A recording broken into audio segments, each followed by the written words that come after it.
Então, continuando aqui o nosso próximo capítulo, né? O capítulo 2, que trata de moderação. Muita atenção nesse capítulo. Mas antes de eu falar de moderação, é importante a gente relembrar o que foi falado anteriormente, né? No capítulo 1, que foi o capítulo do trabalho, a gente viu a relação entre céus e terra atuais e futuros. E nós vimos que o ser humano, o trabalho do ser humano é extremamente falível no item 11 e item 12 do capítulo 1, e que somente Jesus foi capaz de restaurar tudo, porque Ele é o Criador de tudo e Ele decide sobre tudo. Então a regra é dele mesmo, por isso somente Ele pode restaurar aquilo que ficou ruim e estragado pelo pecado, né? E então, lendo aqui a nova situação da Terra, a restauração, esse item 1, nós vamos tratar de... Um pouco antes de falar da moderação, é importante a gente entender o processo todo, né? Então, item 1 e item 2, a gente vai falar de restauração e a graça. E depois nós vamos finalmente entrar aqui no primeiro e segundo limite da moderação. E a moderação, ela se baseia nesse desenho aqui, ó. É uma coisa que todo cristão tem que ter em todos os aspectos da vida, todos os dias, todo instante, todo momento, e tem que seguir e pôr em prática, né? A moderação. Mas antes disso, é importante a gente saber como ocorreu essa restauração, ou seja, a nova situação da terra. Então vamos ler aqui. Como vimos anteriormente, Jesus restaurou uma parte dos céus e terra atuais. Então, ele restaurou, né, aquela terra e céus que estavam ruins, ficaram bons, né?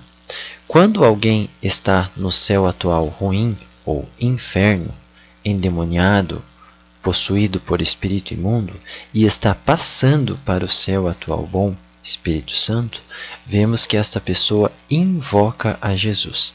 Esse ato de invocar é uma evidência no início da transformação da pessoa, conforme Gênesis 4:26, Romanos 10, 12 a 14.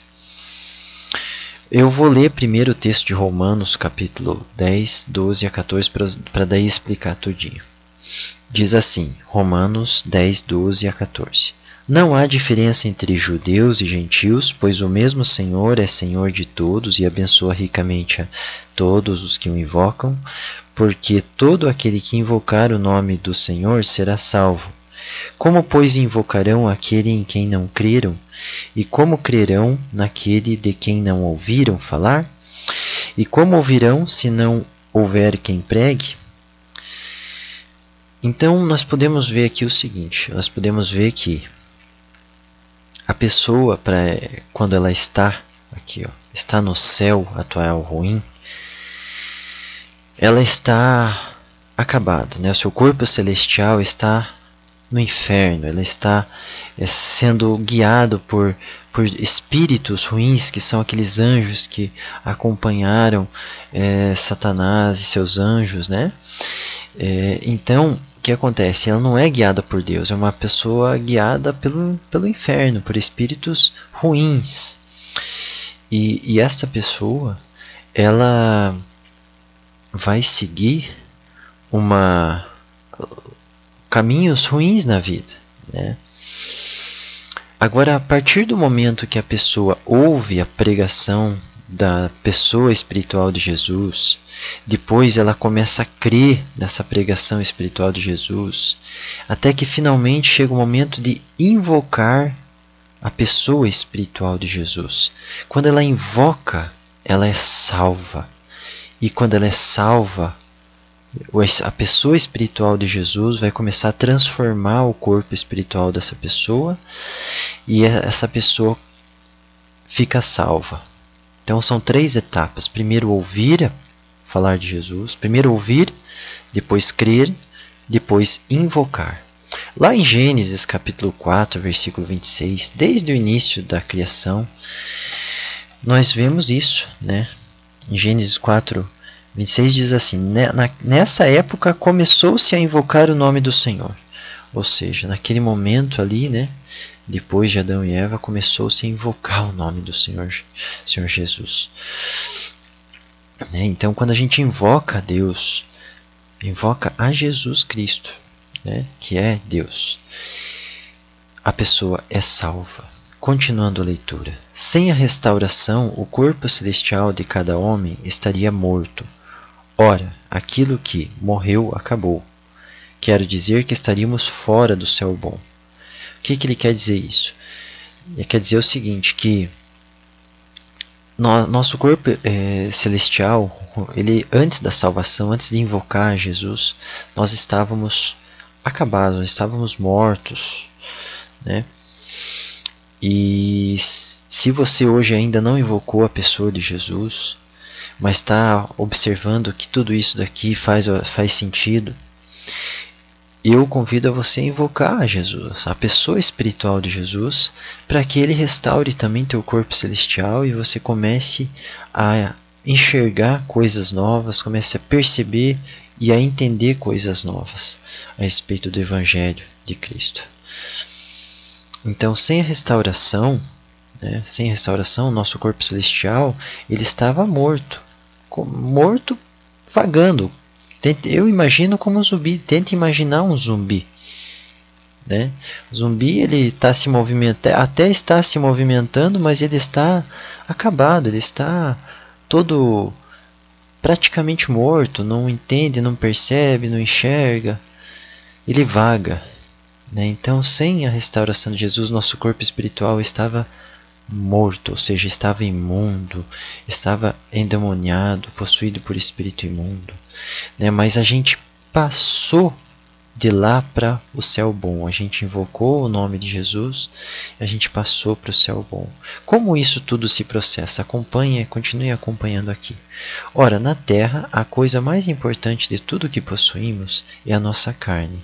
Logo concluímos que no céu o mais importante é o nosso corpo celestial. Como já foi falado várias vezes, né? Na terra o mais importante é o nosso corpo carnal. E logo a gente conclui que no céu também, né, da mesma forma como as coisas acontecem na terra, acontecem no céu. E então, assim, se a nossa carne é o mais importante na terra, no céu, lógico, é o nosso corpo celestial. Agora, nesse parágrafo em diante, preste muita atenção. Sinta e perceba a diferença. Tente imaginar como isso se processa, porque a gente vive pela fé, né? Então, aquele corpo celestial do homem que estava morto recebeu vida. Isto é, aquele corpo celestial que estava imundo foi limpado. Esse ser limpado na Bíblia é chamado de ser santificado. Por isso, o corpo celestial tornou-se santo, isto é, tornou-se limpo. O corpo celestial de Jesus é chamado de Espírito Santo. Ele nos dá um pouco do seu corpo para que o nosso espírito, nosso corpo celestial, seja santificado. Em algumas partes da Bíblia, os apóstolos chamavam o nosso corpo celestial de Espírito Santo também, por causa da santificação proporcionada pelo corpo celestial de Jesus em nosso corpo celestial. Essa santificação acontece constantemente a todos os que vivem sempre arrependidos de seus erros com sinceridade e não voltaram a violar seus mandamentos. Portanto, o nosso corpo celestial é chamado na Bíblia de Espírito. Não é a mente da carne que é também chamado Espírito. O espírito humano é uma parte da terra. O espírito humano é matéria. O espírito humano nada mais é do que o nosso sistema nervoso da carne. Então, pausando aqui, voltando a esses dois parágrafos aqui, vamos por partes aqui para você entender. Talvez esteja um pouco obscuro na sua mente, talvez obscuro diante de tudo aquilo que você ouviu desde o princípio da tua conversão a Deus, se você já é convertido. Mas a verdade é essa aqui. Então, entenda o que é realmente cada elemento sobrenatural, invisível, porém muito real. Entenda e perceba o que é. Vamos ler lá. Então, aquele corpo celestial do homem que estava morto, né, feito um zumbi, recebeu vida. Né? Isto é, aquele corpo celestial que estava imundo foi limpado. Né? Nosso corpo celestial, nosso corpo celestial antes da salvação, antes da nossa restauração, ele estava todo imundo, estava todo praticamente morto, né? Mas a partir de Jesus ele trouxe vida em abundância para nós, né? É como se ele tivesse nos ressuscitado. Os apóstolos chamavam assim: nosso corpo foi ressuscitado. Esse ser foi limpado. Esse ser limpado, né, esse ato de ser limpado, na Bíblia, no Novo Testamento, eles chamam de ser santificado. Então, quando o Novo Testamento fala de ser santificado, quando o Novo e o Antigo fala de ser santificado, ele fala de ser limpado, né, ser melhorado, ser tudo, né? Então, por isso, o corpo celestial tornou-se santo. Aquele corpo que era o contrário de santo, era imundo, tornou-se santo. O corpo celestial de Jesus é chamado de Espírito Santo. Aqui, muitas pessoas confundem, em nome do Pai, do Filho e do Espírito Santo.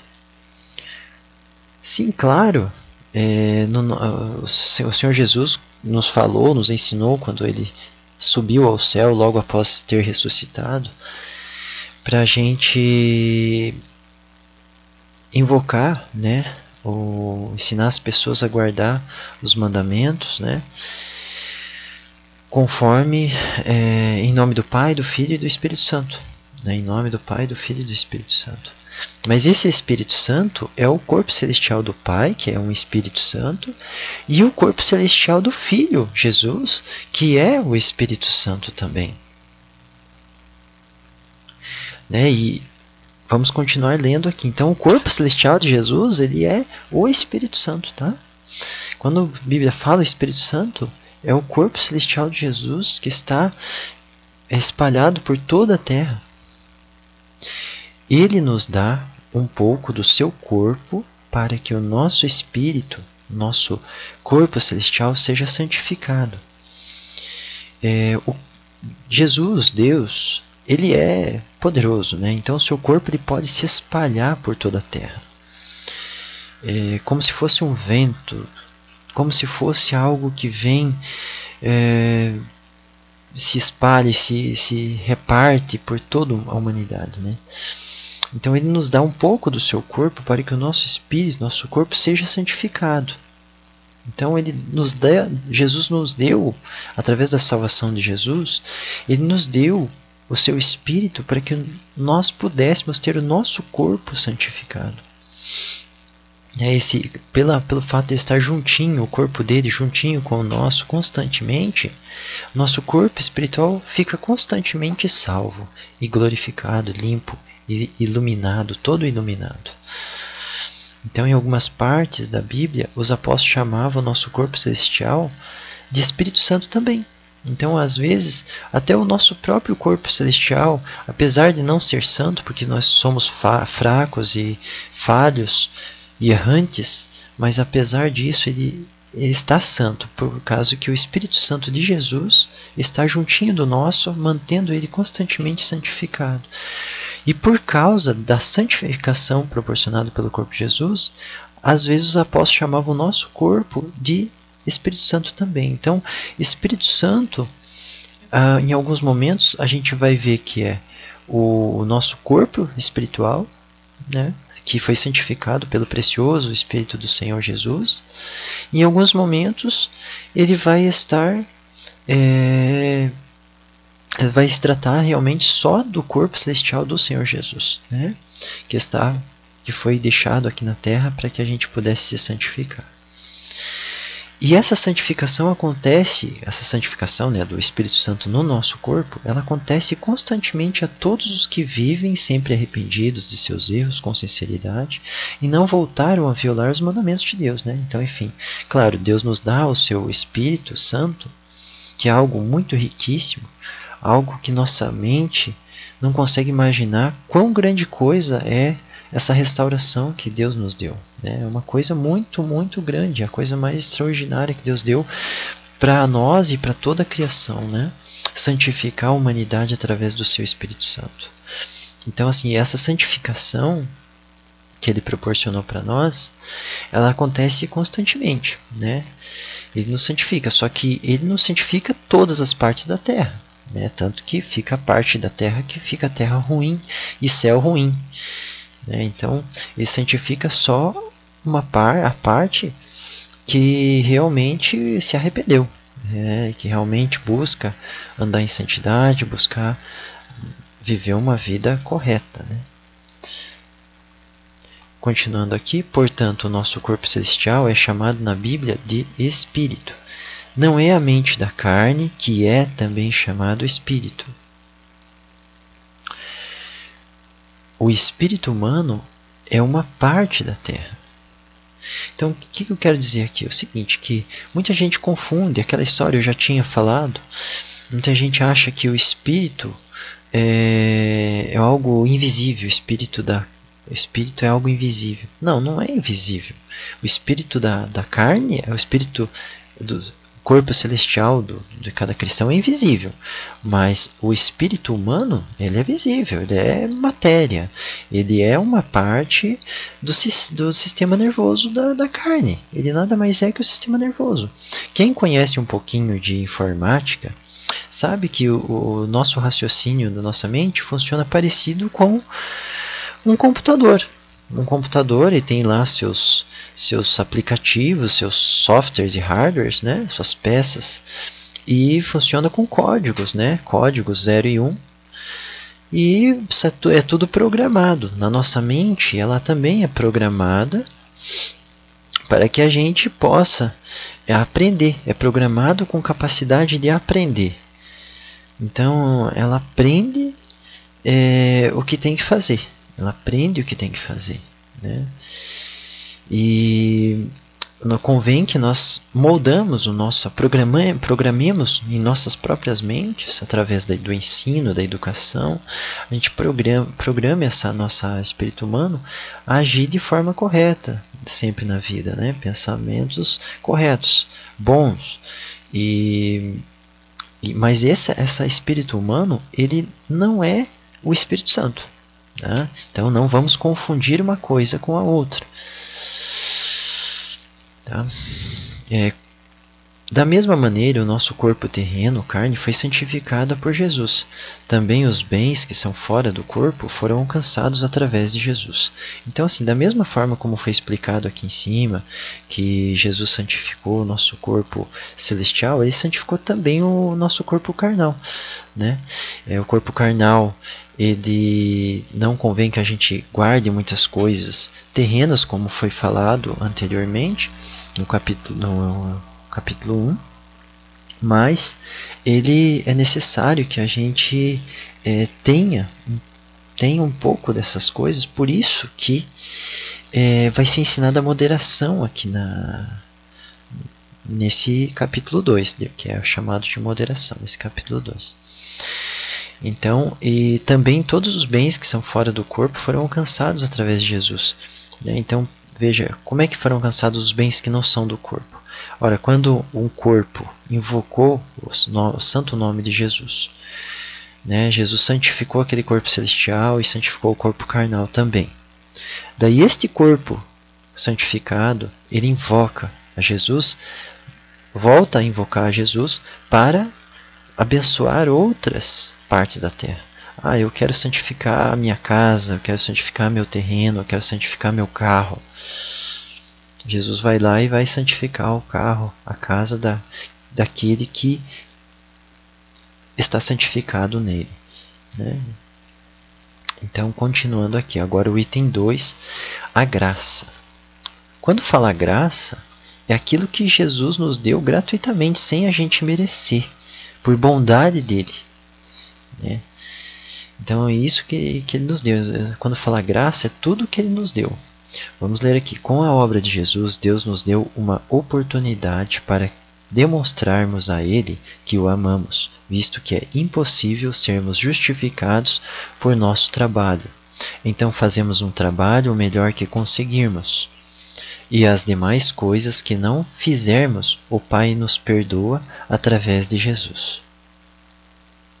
Deus fez assim, deu gratuitamente uma parte da terra para o homem, para que ele, o homem, tendo essa parte, possa primeiramente existir, e existindo, ele possa também trabalhar, e através do seu trabalho ir restituindo o que conseguir.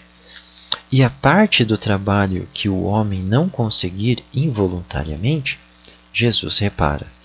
Com isso, Deus consegue saber quem o ama e quem não o ama.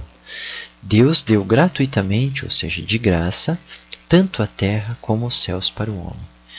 Então acompanhe comigo aqui o seguinte,